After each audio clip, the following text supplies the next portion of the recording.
देखिए लड़ाई आपकी है, कर सकता है, आपको फाइनेंशियल सपोर्ट कर सकता है, आपको स्टेज बना के दे सकता है, बट आवाज़ आपको उठानी। टीचर्स को इसी तरह से मारा पीटा जाएगा। टीचर्स को फिर से डिटेन किया गया, कई सारे बच्चों को डिटेन किया गया, जिम्मेदारी किसकी है? Hello everyone, good afternoon to all of you. मैं अनंत रुस्तगी आपका स्वागत करता हूं आप सभी के अपने यूट्यूब चैनल यूसी लाइव पर। आज मैं आपको पढ़ाने नहीं आया, आज मेरा आपके सामने आने का मकसद कुछ और है। वो मकसद उस तरह का है, उस फील्ड का है जिसमें मैं खुद को बहुत अच्छा नहीं समझता। वो है स्पीच देना या अपना पॉइंट ऑफ व्यू रखना। क्योंकि मैं जिन टीचर्स के साथ आज तक काम करता आया हूँ ना, वो हमेशा कंट्रोवर्सी से दूर रहना पसंद करते हैं और वो प्योरली टीचर है। ठीक है, वो कोई रील नहीं बनाते, वो कोई तमाशा नहीं करते, वो किसी तरह का ड्रामा करना पसंद नहीं करते। सिर्फ और सिर्फ उनका फोकस होता है कि वो अपने कंटेंट पर किस तरह से काम करें और आपको बेस्ट से बेस्ट कंटेंट दें, जिससे आपका सिलेक्शन सिक्योर हो पाए। बट ऑब्वियसली हम लोग कल प्रोटेस्ट में गए और जो भी हमने देखा, जो भी हमने फेस किया, जो भी हमने फील किया, वो चीज़ आपको बताना बहुत ज़रूरी है। क्योंकि बच्चों तक हमारा पॉइंट ऑफ व्यू पहुंचना ना बहुत ज़्यादा ज़रूरी होता है। क्योंकि बच्चों को ना भटका दिया जाता है और बच्चे भी थोड़े से ऐसी मेंटालिटी के हो जाते हैं कि वो अपने टीचर्स को, जिन्हें वो भगवान मानते हैं, उनकी बातों में आके टीचर्स भी पता नहीं किस साइकोलॉजी से, किस मेंटालिटी के साथ बच्चों को ऐसी बातें बोल देते हैं जो वो दूसरे टीचर्स के खिलाफ भी उल्टा सीधा बोलने पर मजबूर हो जाते हैं या तैयार हो जाते हैं, जो कि उन्हें नहीं करना चाहिए। अपने सपने में भी एक स्टूडेंट को अपने टीचर को किसी भी तरह से गलत नहीं बोलना चाहिए, चाहे वो उससे पढ़ते हैं या नहीं पढ़ते। क्योंकि टीचर एक बहुत ही नोबल प्रोफेशन है। टीचर का काम आपको ज्ञान देना है, आपको नॉलेज देना है, ताकि आप उस नॉलेज से अपनी ज़िंदगी संवार सके। बट आज के टाइम में टीचर्स क्या कर रहे हैं? टीचर्स आपके लिए मोटिवेटर बने बैठे हैं, आपको शायरियाँ सुना रहे हैं, आपके लिए ढपली बजा रहे हैं, हर चीज़ कर रहे हैं। और जितना मुझे लगता है ना, वो दिन दूर नहीं है जिस दिन बच्चे कहेंगे टीचर से कि सर जी हम तो बोर हो रहे हैं, एसएससी का बोझ इतना बढ़ गया है, एसएससी का सिलेबस इतना बढ़ गया है, क्वेश्चन इतने मुश्किल आ रहे हैं कि हम ना बोरियत होने लगी है अभी हमारे को पढ़ाई करते करते, तो आप ना हमारे लिए नाच दीजिए। तो और मैं इतना भी जानता हूं कि कुछ टीचर्स तो इतने तैयार बैठे हैं कि बच्चे अगर नाचने की डिमांड करेंगे ना, तो टीचर्स वो नाच के भी दिखा देंगे। बट ये चीज़ कितनी गलत है और आपके लिए कितनी नुकसानदायक है, बस मैं आपको ये बताने आया हूँ कि। और सबसे मेन मुद्दा जो कि यहाँ पर लिखा हुआ है कि 24 अगस्त के प्रोटेस्ट का सच, सबसे पहले तो उसी पर बात करते हैं, किसी और मुद्दे पर भटकने से पहले। देखिए दोस्त, जो मैं कल प्रोटेस्ट में गया, मैं रानी मैम के साथ प्रोटेस्ट में गया था, और जो भी मैंने देखा वो गर्व करने से ज़्यादा शर्मनाक मुझे ज़्यादा लगा। यानी कि मुझे बहुत ज़्यादा शर्म सी आई ये सब देख के कि ये बच्चे, ये टीचर्स, ये कर क्या रहे हैं। यहाँ पर प्रोटेस्ट होना था, ठीक है, यहाँ पर प्रोटेस्ट होना था। एसएससी में जो भी कमियां थी, जो भी उन्होंने गलतियां की थी, उन्हें हाईलाइट करना था। बट ये लोग एक्चुअली स्टेज पर चढ़कर, बच्चे नीचे बैठकर कर क्या रहे हैं? वहाँ पर प्रोटेस्ट मुझे दूर दूर तक नहीं दिखा, किसी भी तरह से नहीं दिखा। वहाँ पर मैंने जो देखा कि टीचर्स स्टेज पर चढ़कर नारे लगवा रहे हैं, और नारे भी किस बात के? आज़ादी के नारे, इनकलाब जिंदाबाद, वंदे मातरम, भारत माता की जय। जबकि ये नारे इस तरह के बिल्कुल नहीं होने चाहिए थे। हमारी लड़ाई कोई मौजूदा सरकार से आज़ादी मांगने की नहीं है। ये सुन के ही मुझे इतना डिस्टर्बिंग लगा ना कि अगर हमारे स्वतंत्रता सेनानी होते तो इनकलाब जिंदाबाद का नारा, इतना पवित्र नारा, उन्होंने इस जगह पर इस्तेमाल किया है। यहाँ पर वो आज़ादी मांगने आए हैं क्या? और किससे आज़ादी मांगने आए हो यार? एक आज़ाद देश में रह के, चलो माना देश में दो तरह के लोग हैं, जिनमें से कुछ को 1947 में आज़ादी मिल गई थी, मगर बचे हुए लोगों को तो 2014 में भी आज़ादी मिल गई थी। ये कौन से लोग हैं जो 24 अगस्त 2025 में इकट्ठे होके क्या बोलते हैं, आपका रामलीला मैदान से आज़ादी की डिमांड कर रहे हैं? भैया ये आज़ादी की लड़ाई नहीं है, ये एसएससी की बर्बरता के खिलाफ हमारी आवाज़ होनी चाहिए थी, और ये शांतिपूर्ण होना चाहिए था। और वहां पर इतना केओस मचा, इतना केओस मचा, जो कि किसी भी प्रोटेस्ट को कमजोर करने के लिए इनफ था, मोर देन इनफ था। और ये शुरुआत सिर्फ मतलब आपको लग रहा है कि वहां पर हंगामा जो हुआ है वो 5 बजे के बाद हुआ है, 5 बजे रुकने के बाद हुआ। वहां पर प्रोटेस्ट में शुरू से ही हंगामे हो रहे थे। क्यों? क्योंकि हर टीचर ज़्यादा से ज़्यादा समय तक अपने स्टेज प्रेजेंस को गिनवाना चाहता था। और हर टीचर में अगर मैं सिर्फ और सिर्फ मेल टीचर्स की बात करूँ ना, तो वो ज़्यादा सही रहेगा, क्योंकि मेल टीचर्स किसी को भी इवन आपस में भी वो किसी को डोमिनेट कर रहे थे एक दूसरे को कि भैया मैं ज़्यादा देर तक स्पीच दूंगा, मैं ज़्यादा देर तक स्पीच दूंगा। यहाँ तक कि वहाँ तो मतलब शायरी सुनाने का, मोटिवेट करने का ये रेस लग गई ना कि एक टीचर ने ये तक बोल दिया कि मैं भी देखता हूँ कि कौन मेरे से माइक छीन के दिखाता है, मेरे होते हुए कोई कैसे बोल लेगा। वहाँ उसे एक स्टूडेंट ने रोका जिसने सारा का सारा इंतज़ाम किया था, सारी की सारी परमिशन ली थी, सिर्फ और सिर्फ स्टेज पर हम करीब 10:30 बजे पहुँचे थे, ठीक है। 10:30 बजे से हम 4:30 बजे तक वहाँ पर रहे। और मैं अगर 2 स्पीचेस की बात करूं तो वही मुझे लगा कि बच्चों को असलियत में मोटिवेट करनी चाहिए थी, ठीक है। ना ही किसी टीचर की शायरी, ना ही किसी टीचर का स्लोगन बुलवाना बच्चों से। इससे ज़्यादा मोटिवेटिंग सिर्फ और सिर्फ जो मुझे लगा वो थी, एक राकेश यादव सर के साथ एक बच्चा आया था जिसने रेलवे के मुद्दे उठाए थे। वो मुझे सही में ऐसा लगा कि यार बच्चों के साथ क्या हो रहा है, और बच्चों को ये सारी चीज़ें पता होनी चाहिए।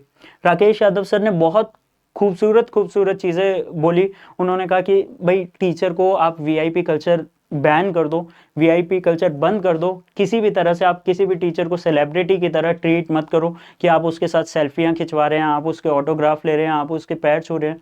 भाई हो सकता है कि टीचर उस समय उस पोजीशन में ना हो, उसकी मेंटेलिटी या माइंडसेट उस समय इतना पॉजिटिव नहीं है, ठीक है, तो वो आपको आपकी सहूलियत के अकॉर्डिंग ट्रीट ना कर पाए। इसके अलावा दूसरी स्पीच थी जो नीतू मैम के साथ एक बच्चा आया था जिसने सब्सक्राइब की बात उठाई थी, सब्सक्राइब नहीं सॉरी स्क्राइब की बात उठाई थी, वो भी एसएससी में। उसके अलावा किसी बंदे ने काम की बात नहीं की, सिर्फ और सिर्फ आपको शायरियां सुनाई, आपसे नारे बुलवाए। भैया नारे बुलवाने थे तो आप राजनीतिक रैलियों में जाओ, ठीक है। आज़ादी के नारे लगाने हैं ना तो आप राजनीतिक रैलियों में जाओ, आप एसएससी के प्रोटेस्ट में मत आओ। आपको शायरियां सुननी है, कवि सम्मेलन में जाओ, क्या बोलते हैं, शायरी में जाओ, मुशायरे में जाओ। बट यहाँ प्रोटेस्ट शांतिपूर्ण तरीके से होता है। एक टीचर ने आपसे बोला भी कि भाई आज गांधी जी को पढ़ने का, गांधी जी को हम बचपन से पढ़ते आए हैं, गांधी जी को पढ़ने का नहीं, आज जीने का दिन है। आपको लगता है गांधी जी ऐसे नारेबाजी करते थे, ऐसे धरना प्रदर्शन करते थे? गांधी जी तो वो थे जो भजन कीर्तन गाते थे प्रोटेस्ट में, शांतिपूर्ण तरीके से, सत्ताधारी पक्ष के खिलाफ अपनी आवाज बुलंद करके, अपने साउंड को बढ़ा के नहीं, अपने लेवल ऑफ आर्गुमेंट को बढ़ा के। बट वहां क्या हो रहा था? वहां हो रहा था शोर शराबा, शायरियां, स्लोगन्स। स्लोगन्स बहुत बिल्कुल भी किसी भी तरह से जस्टिफाइड नहीं था वहां पर आज़ादी के स्लोगन्स लगाना। हमारे ये पूरी तरह से हमारे स्वतंत्रता सेनानियों का अपमान था। इनकलाब जिंदाबाद का नारा बहुत पवित्र है, उसे हर जगह पर आप किसी भी अपने पर्सनल पॉइंट ऑफ व्यू के लिए नहीं इस्तेमाल कर सकते। तो ये चीज़ मुझे सबसे ज़्यादा दुखद लगी। और टीचर्स का एक दूसरे को इतने गलत तरह से ट्रीट करना ना किसी भी तरह से जस्टिफाइड नहीं था। अब आप लोगों को लग रहा है कि कुछ जो भी बच्चे वहाँ पे मौजूद थे, ये मैं उन बच्चों के लिए बना रहा हूँ जो बच्चे वहाँ पर मौजूद नहीं थे, बट बहुत सारे बच्चे जो वहाँ पर मौजूद थे ना, उन्हें भी ये नहीं पता कि फीमेल टीचर्स का कितना योगदान है। अगर मैं आपको बताऊं ना, फीमेल टीचर्स का स्टेज प्रेजेंस मात्र 5 मिनट का होगा पूरे में 10:30 बजे से लेकर 4:30 बजे तक। 5 मिनट से ज़्यादा किसी भी इन ओवरऑल बता रहा हूँ, सारी फीमेल टीचर्स का मिला के बता रहा हूँ, 5 मिनट से ज़्यादा किसी टोटल नहीं था। रानी मैम की स्पीच, चाहे नीतू मैम की स्पीच, कोई भी 1.5 मिनट से ज़्यादा नहीं थी। और इसके अलावा शायद ही किसी एक या दो फीमेल टीचर ने 1 या 2 शब्द बोले होंगे, उसके अलावा उन्हें कोई स्टेज प्रेजेंस नहीं थी। जबकि अगर आप उन्हें खड़ा करते ना तो वो वहाँ पर ज़्यादा अच्छी बातें करती, वो वहाँ पर ज़्यादा अच्छे तरह से आपके मुद्दों को उठाती। और याद रखिए, देखो स्टेज पर टीचर्स के बोलने की बात ही कहाँ से आ गई मेरे भाई। एक बात बताओ, टीचर्स के पास दसियों तरीके हैं, उनके यूट्यूब चैनल पर इतने सब्सक्राइबर्स हैं। कई बार तो गवर्नमेंट एजेंट्स हो गए, गवर्नमेंट एजेंसीज भी, जो वहाँ के क्या बोलते हैं, एडमिन कह लो, क्लैरिकल पोस्ट पे कह लो, वो लोग भी इनके चैनल्स को सब्सक्राइब करके बैठे हैं। तो वो वहाँ पर से उनकी बात सुन सकते हैं, उनका पॉइंट ऑफ व्यू सुन सकते हैं। बट बच्चों के पास एक लौता मौका था अपने दुख आप बीती बताने का, अपने दुख दर्द बताने का, बट उन बच्चों ने वो सारे मौके गवा दिए। किस चीज़ के चलते? एक मिसअंडरस्टैंडिंग के चलते कि भैया सब बच्चों को लग रहा था परमिशन है। क्या क्या वर्ड चलाया गया बच्चों को बुलाने के लिए कि परमिशन है, बट कभी भी किसी भी तरह से किसी भी पॉइंट ऑफ टाइम पर ये क्लियर नहीं किया गया कि परमिशन कब से कब तक की है, कितने दिन की है। यहाँ पर सबसे पहले बच्चों, और मैं ये नहीं बता रहा कि सिर्फ बच्चे अंधेरे में थे, टीचर्स भी अंधेरे में थे। वहाँ पर मौजूद किसी भी टीचर को, हम स्टेज पर थे, हमने दूसरे टीचर से भी बात की थी, सबको यही लग रहा था कि भैया दिन से लेकर रात तक की परमिशन है, दिन रात सबकी परमिशन है और 3 दिन की परमिशन है। क्योंकि बहुत सारे टीचर्स ने तो मेरे से खुद से बोला कि सर हम तो पूरा 3 दिन कल लेके आए हैं हिसाब, हम तो यहीं रहेंगे, हम तो कहीं नहीं जाने वाले। बट वहाँ केओस कब मचा? वहाँ केओस मचा जब बच्चों में बात फैली कि 10 से लेकर 3 बजे तक की परमिशन है। और ये केओस सबसे ज़्यादा तब बढ़ गया जब वहाँ उस टीचर ने, उनमें से एक टीचर ने स्टेज पर चढ़कर ये बात बोल दी कि भैया 10 से लेकर 3 बजे तक की परमिशन है और उसके बाद बच्चों को घर जाना है। अरे भैया, अगर आप बच्चों को बुलाना चाहते थे, स्पेशली दूर से बुलाना चाहते थे, तो बच्चों को ये चीज़ बता के रखनी चाहिए थी कि परमिशन पूरे दिन रात की नहीं है। और दिन रात की परमिशन किस तरह से हो जाए यार? लड़कियों के लिए किस तरह से सेफ है कि वो दूसरे शहर से इस शहर में आए और रात में उस रामलीला मैदान में रुकें, जहाँ पर टॉयलेट के लिए एक सिंगल टॉयलेट है, ठीक है? और लड़कियां कैसे रुकेंगी, बच्चे कैसे रुकेंगे? कौन सा वहां पर गद्दे बिछे हुए थे? गद्दे भी तब बिछाए गए हैं जब टीचर्स के नीचे बैठने की बात हुई। इससे पहले सिर्फ और सिर्फ दरिया बिछी हुई थी। पत्थरों पे सोओगे क्या पूरी रात? किस तरह से ये प्रोटेस्ट होना था, मुझे बिल्कुल समझ नहीं आया। वहां पर ये केओस मचा आपका 10 से 5 वाला। 10 से 5 वाली परमिशन ना किसी टीचर को पता थी, ना किसी स्टूडेंट को पता थी। और ये मैं मानता हूँ ये सबसे बड़ी गलती थी जो भी ऑर्गेनाइज कर रहे थे या जो भी लीडरशिप थी, उनकी बहुत बड़ी मिस्टेक थी ये कि उन्हें ये चीज़ क्लियर बतानी चाहिए थी, टीचर्स को भी और स्टूडेंट्स को भी, ताकि जो बच्चे स्पेशली दूर से आए हैं, दूसरे स्टेट से आए हैं, तो वो अपना इंतज़ाम करके आते, ठीक है? वो अपना इंतज़ाम करके आते ना, तो वो वहाँ से उठने के लिए परेशान नहीं हो रहे होते। जब लोगों को पता चला, जब बच्चों को पता चला कि भैया 3 बजे के बाद उठना है, वहाँ पे केओस मच गया। जब उन्हें बताया गया कि भैया 5 बजे के बाद उठना है, तो वहाँ पर केओस मच गया कि भाई हम कहाँ जाएं। अब अगर यही चीज़ आप एक बारी खुद से सोचिए कि अगर आपको ये पता हो कि मेरे को वहाँ पर 5 बजे तक के लिए जाना है, तो मैं 5 बजे के बाद 5:30 बजे कहीं पहुँचने का इंतज़ाम रखूँगा या नहीं?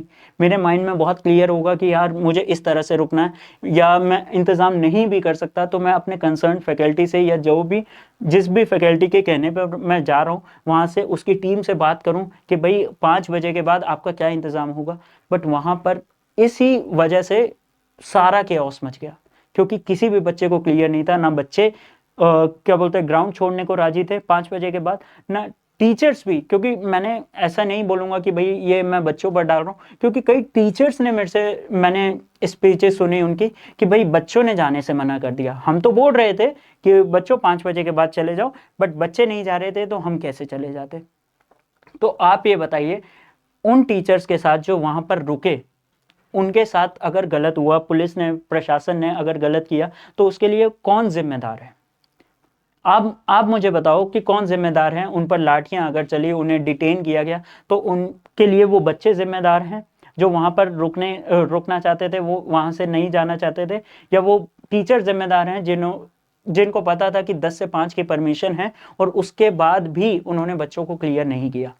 मैंने देखा एक आईपीएस मैम आई, उन्होंने बहुत अच्छे से क्लियरली बताया कि भाई 10 से 5 की परमिशन है, और 10 से 5 तक मैं बता रहा हूँ किसी भी तरह का प्रशासन का इंटरवेंशन नहीं था वहाँ पर, ठीक है? ना पुलिस ने किसी बच्चे को रोका टोका, ना आने जाने पर कोई बैन था। आप खुले में आइए, खुले में जाइए, कोई दिक्कत नहीं थी। बट 10 से 5 की भैया परमिशन है, तो 5 बजे के बाद 1 मिनट भी वहाँ पर इलीगल हो जाता है। और इलीगल काम करोगे तो आप उसी समय, जैसे ही आप 5 बजे के बाद वहां पर भीड़ लगाने की कोशिश करते हो, आप एक स्टूडेंट से क्रिमिनल बन जाते हो। और क्रिमिनल के साथ किस तरह का बिहेव करना है आप पुलिस को नहीं बताओगे। समझ पा रहे हो? पुलिस उसके बाद जो भी करेगी वो सोसाइटी के लिए, सोसाइटी को शांत रखने के लिए वो सही होगा। और आप किस तरह से मतलब पुलिस से भिड़ना चाहते थे?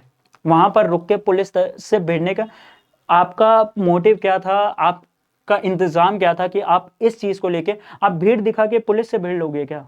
एक बात बताओ, आप अगर आपको लग रहा है कि ये तो बहुत अच्छी बात है कि भैया बच्चे कम थे इसलिए सिर्फ और सिर्फ पुलिस को बुलाया, भैया पैरामिलिट्री फोर्सेस होती है, रिजर्व फोर्सेस होती हैं सरकार के पास। अगर बच्चे बहुत ज्यादा होते तो ऐसा कुछ नहीं था, वो और बुरी तरह से आपको उखाड़ के फेंकते। और वहां बच्चों का रुकना ही प्रोटेस्ट को कमजोर कर दिया और कुछ नहीं। जब बच्चों को बहुत क्लियर हो गया था, बहुत अच्छे से क्लियर हो गया था, टीचर्स को, फैकल्टी को क्लियर हो गया था, उसी के बाद फैकल्टी ने निकलना चालू किया। नहीं तो आप उन बच्चों से पूछिए ना, आप टीचर से क्यों पूछ रहे हैं? आप उन बच्चों से पूछिए जो वहां पर मौजूद थे। मैंने उनसे बात की है कि वो कह रहे कि यार हमें तो कुछ बताया नहीं, हम तो पूरा रुकने आए थे, हम तो अगले दिन नहीं आएंगे। कितने बच्चों ने हमारे पास स्टेज पे आके बोला है कि सर इस तरह से हमसे झूठ बोला गया कि 3 दिन का परमिशन है, 3 दिन यहीं पे रहेंगे। तो उनसे झूठ क्यों बोला यार? उनसे झूठ नहीं बोलना चाहिए था, ठीक है। और जब ये चीज क्लियर हो गई थी कि रुकना सही नहीं है तो वहां से निकल जाना चाहिए था, जैसा कि दूसरे टीचर्स ने किया। सेफली सेफली सेफली भी वर्ड गलत है यार, कानून के दायरे में रह के ही तो कानूनी लड़ाई लड़ोगे ना। आप क्रिमिनल तो नहीं बनना चाहते अपने कानून की लड़ाई लड़ते हुए। आप सरकार के खिलाफ बोल रहे हो, एसएससी के खिलाफ बोल रहे हो, बिल्कुल ठीक है, उन्होंने गलत किया है, बट गलत काम करके नहीं बोल सकते ना। आपने गांधी जी को पढ़ा है, ठीक है। और याद रखिए, आपने कहा कि टीचर्स ने प्रोटेस्ट बंद कर दिया, गांधी जी ने तो इतने बड़े बड़े आंदोलन बंद कर दिए। क्यों? सिर्फ और सिर्फ इसीलिए कि भैया जहां अहिंसा होगी, ठीक है, जहां हिंसा होगी वहां आंदोलन नहीं चलाए जा सकते, और सरकार के खिलाफ तो बिल्कुल भी नहीं।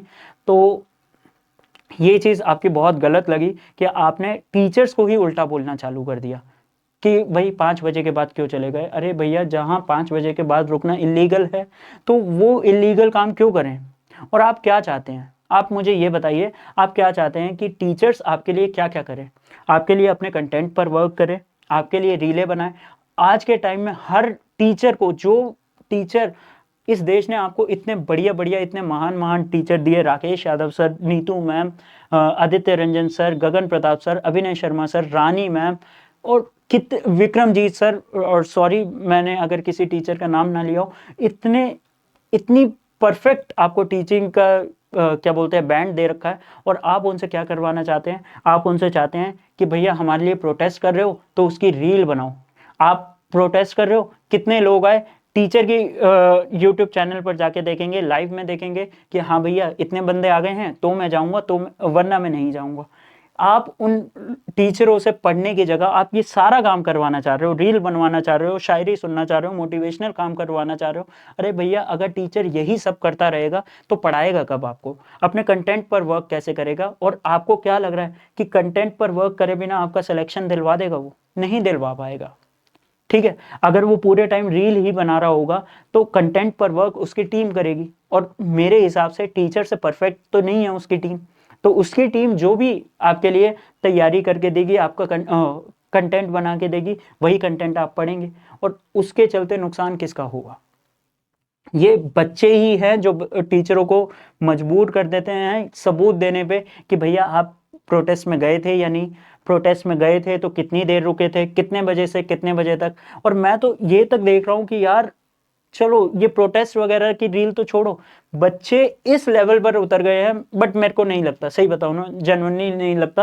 रिसेंट के ट्रेंड में मैंने देखा, मैथ्स के फील्ड में स्पेशली, एक ही क्वेश्चन के 2 सॉल्यूशन देखने को मिल रहे हैं, जिसमें ऊपर मान लीजिए आदित्य रंजन सर पढ़ा रहे हैं, नीचे गगन प्रताप सर पढ़ा रहे हैं, ऊपर अभिनय शर्मा सर पढ़ा रहे हैं, नीचे गगन प्रताप सर पढ़ा रहे हैं। बच्चे कंपैरिजन कर रहे हैं, बच्चे कंपैरिजन कर रहे हैं, किसका मेथड बढ़िया है, किसका मेथड समझदार ज्यादा बेटर है। मेरे हिसाब से ऐसा कोई भी स्टूडेंट नहीं है जिसके पास इतना फ्री टाइम है कि वो 4-4 टीचर से एक ही टॉपिक पढ़े और उसके बाद उसकी कंपैरिजन करके कट लगा के ऐसे रील बनाए। ये पढ़ने वाले बच्चों के लक्षण नहीं है, ये उन बच्चों के लक्षण नहीं है जो अपना सिलेक्शन हासिल करना चाहते हैं, जो अपने परिवार की मुसीबतों को दूर करना चाहते हैं। तो मेरे भाइयों, कंट्रोवर्सीज से दूर रहो, टीचर्स को ना इतना मजबूर करो कि वो कंट्रोवर्सीज क्रिएट करें। ठीक है, क्योंकि हर बंदा ना अपने काम में रिकॉग्निशन मांगता है, उसे चाहिए कि यार उसे लाइक्स मिले, उसे मतलब बच्चे फेवर करें, तो बच्चों की जो भी डिमांड होगी वो उसी को पूरा करने में लग जाता है। और अगर आपकी डिमांड सिर्फ और सिर्फ कंटेंट होगा ना, तो आप ये देखिएगा कि टीचर्स इस लेवल का पढ़ाएंगे कि आपने वो चीज़ देखी नहीं होगी, और एसएससी को इतने सुधार करने पड़ जाएंगे ना, जब आप लोग सुधर जाएंगे, ठीक है, आप लोग सुधर जाएंगे, आपकी मेंटेलिटी सुधर जाएगी कि आप टीचर से सिर्फ और सिर्फ सपोर्ट की डिमांड करिए, ठीक है। रैंकर्स गुरुकुल की टीम के साथ हुआ, उनके टीचर्स को फिर से डिटेन किया गया, कई सारे बच्चों को डिटेन किया गया जो 5 बजे से पहले निकल गए थे। वो स्टूडेंट्स जो 5 बजे से पहले निकल गए थे, वो स्टूडेंट्स जो वहाँ पर नहीं पहुँचे, या वो स्टूडेंट्स जिन्होंने ज़िद करी कि हम तो 5 बजे के बाद भी रुकेंगे। मैं जानता हूँ वो पूरी तरह से गलत नहीं है, बट एक बारी सोचिएगा जिम्मेदारी किसकी है।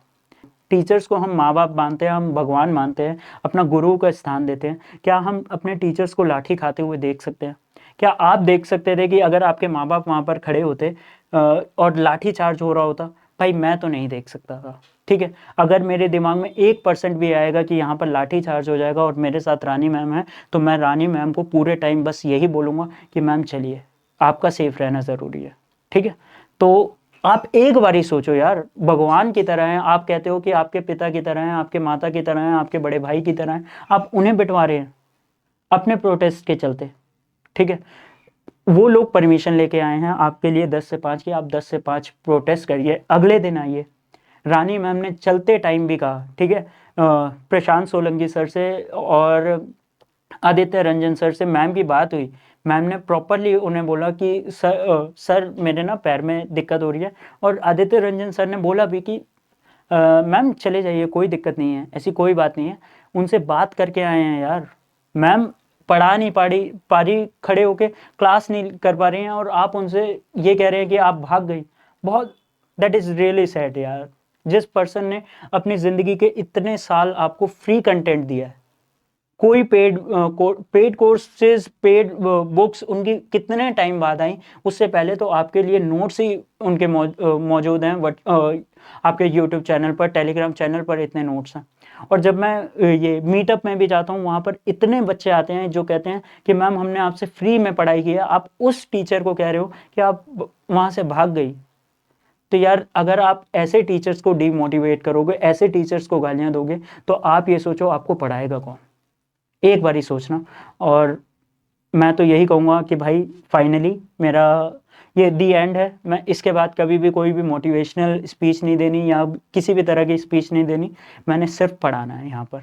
आपको पसंद आएगी वीडियो को लाइक करना, नहीं पसंद आएगी मत लाइक करना, आगे से देखना बंद कर देना। बट मैं और रानी मैम का तो मैं जानता हूँ, बट मैं पढ़ाने के अलावा अब कुछ नहीं करने वाला, ठीक है। मैं सिर्फ और सिर्फ पढ़ाऊँगा आपको।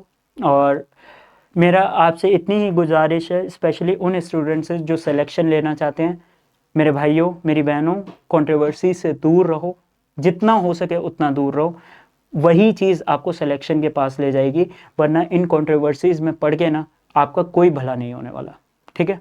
जय हिंद।